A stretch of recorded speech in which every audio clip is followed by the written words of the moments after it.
Welcome to Telangana rising news. RTC driver Shankar Goud మృతి పట్ల CM Revanth Reddy గారు తీవ్ర దిగ్భ్రాంతి వ్యక్తం చేశారు. వారి కుటుంబాన్ని ఆదుకుంటామంటూ వెల్లడించారు. వారికి భరోసానిస్తామంటూ పేర్కొన్నారు. క్షణికావేశంలో శంకర్ గౌడ్ తీసుకున్న నిర్ణయం వారి కుటుంబాన్ని దుఃఖసాగరంలో ముంచిందని తీవ్ర విచారం వ్యక్తం చేశారు. శంకర్ గౌడ్ ఆత్మకు శాంతి చేకూరాలంటూ ప్రార్థించారు సీఎం రేవంత్ రెడ్డి గారు. ఆ కుటుంబానికి అన్ని విధాలా అండగా ఉంటామని, ప్రభుత్వం తరపున అన్ని విధాలా సాయం అందిస్తామంటూ కూడా హామీ ఇచ్చారు. ఆర్టీసీ కార్మికుల సమస్యలు పరిష్కరించేందుకు ప్రజాప్రభుత్వం చిత్తశుద్ధితో పనిచేస్తుందంటూ వెల్లడించారు. శంకర్ గౌడ్ మరణం పట్ల పీసీసీ అధ్యక్షులు ఎమ్మెల్సీ మహేష్ కుమార్ గౌడ్ గారు తీవ్ర దిగ్భ్రాంతిని వ్యక్తం చేశారు. ఆయన బలవన్ మరణం అత్యంత బాధాకరమని పేర్కొన్నారు. సమస్యలు చర్చలతో పరిష్కరించుకోవాలని, ఆత్మహత్యలు పరిష్కారం కాదని వారు ఒక ప్రకటనలో పేర్కొన్నారు. కాగా శంకర్ గౌడ్ మృతి పట్ల మంత్రి సీతక్క గారు, ప్రభుత్వ విప్ యన్నం శ్రీనివాసరెడ్డి గారు తదితరులు తమ సంతాపాన్ని వెలిబుచ్చారు. కొంతమంది తమ స్వలాభం కోసం ఆర్టీసీ ఉద్యోగులను రెచ్చగొట్టే ప్రయత్నం చేస్తున్నారని ఎంపీ చామల కిరణ్ కుమార్ రెడ్డి గారు పేర్కొన్నారు. ఎవరు రెచ్చగొట్టినా కూడా ఉద్యోగులు కాస్త ఆలోచించి సంయమనం పాటించాలంటూ విజ్ఞప్తి చేశారు. తెలంగాణ సమస్యలపై పార్లమెంట్ లో మాట్లాడటం చేతగాని కేంద్ర మంత్రి బండి సంజయ్ శవాల వద్ద చిల్లర రాజకీయాలు చేయడంలో మాత్రం పోటీ పడుతున్నారని టీపీసీసీ ప్రధాన కార్యదర్శి చెనగాని దయాకర్ గౌడ్ గారు విమర్శించారు. ఇక్కడ వరకు ముఖ్యమైన అంశం చూసినాం. బస్సులు రైట్ ప్రజాప్రభుత్వంలో ఫలించిన ఆర్టీసీ ఐకాసా చర్చలు. 11% ఫిట్మెంట్ కు నిర్ణయం, ప్రభుత్వంలో విలీనంపై కమిటీ. ఆర్టీసీ ఐకాసా నాయకులతో రాష్ట్ర ప్రభుత్వం జరిపిన చర్చలు ఫలించాయి. 11% ఫిట్మెంట్ ఇవ్వడానికి నిర్ణయించినట్లు అర్ధరాత్రి 1 గంటకు డిప్యూటీ సీఎం మల్లు భట్టి విక్రమార్క గారు ప్రకటించారు. ప్రభుత్వంలో ఆర్టీసీ ఉద్యోగుల విలీనంపై అధికారులు, కార్మిక సంఘ నాయకులతో కమిటీ వేయాలని నిర్ణయించినట్లు తెలిపారు. గుర్తింపు సంఘాల ఎన్నికలకు కూడా గ్రీన్ సిగ్నల్ ఇచ్చినట్లు పేర్కొన్నారు. ఇక్కడ వరకు ముఖ్యమైన అంశం చూసినాం. అందరి ఆమోదంతోనే హెల్త్ పాలసీ అమలు. డిప్యూటీ సీఎం మల్లు భట్టి విక్రమార్క గారి నేతృత్వంలో కేబినెట్ సబ్ కమిటీ.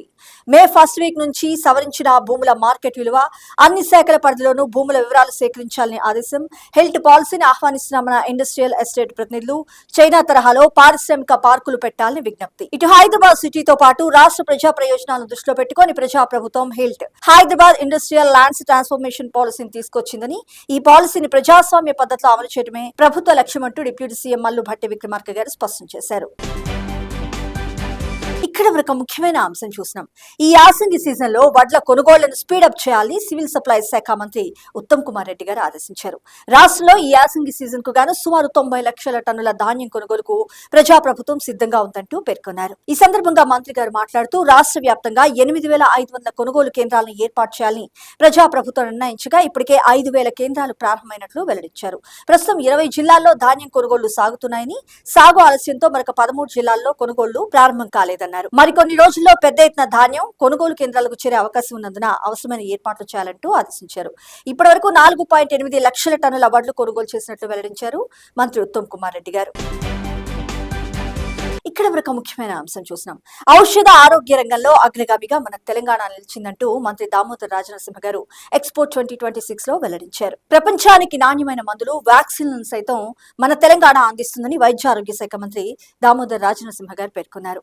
హైదరాబాద్ లోని మాదాపూర్ హైటెక్స్ లో నిర్వహించిన ఫార్మా ఎక్స్పో 2026 ను ఆయన సందర్శించారు. ఈ సందర్భంగా వివిధ రంగాల్లో విజేతలుగా నిలిచిన సంస్థల ప్రతినిధులకు పురస్కారాలు అందజేశారు.